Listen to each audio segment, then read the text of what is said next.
যে ব্যক্তি 5 ওয়াক্ত নামাজ পড়েন, যে ব্যক্তি মসজিদের মধ্যে প্রবেশ করেন, তার ধারণা করে নিতে হবে যে আল্লাহ রব্বুল আলামিন তার উপর রহমত করেছে। সুবহানাল্লাহ।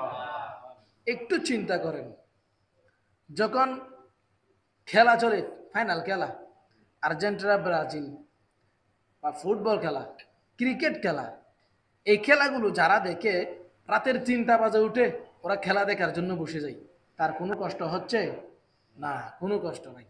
দেখেন, ওনাকে যদি বলি আমি, আপনি 4:30টায় উঠে ফজরের নামাজ আদায় করেন, ওনার কষ্ট হবে?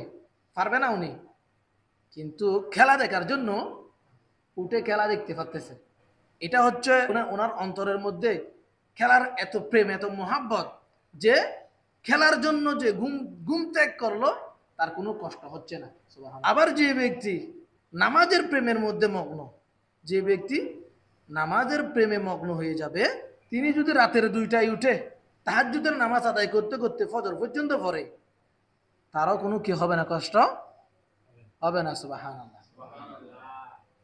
কারণ নামাজের সাথে তার একটা অন্তরের সম্পর্ক হয়ে গিয়েছে, যেটা খেলা প্রেমিকের সাথে খেলার সাথে সম্পর্ক হয়েছে, একই প্রেম যখন নামাজের সাথে হয়ে গেল, তিনার আর কষ্ট হচ্ছে না।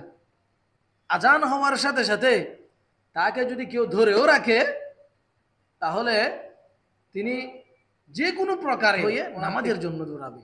সুবহানাল্লাহ। এই জন্য আল্লাহ রব্বুল আলামিন যার উপর রহমত করেন, দয়া করেন, শুধুমাত্র তিনিই নামাজ পড়তে পারেন, তিনিই মসজিদে আসতে পারেন।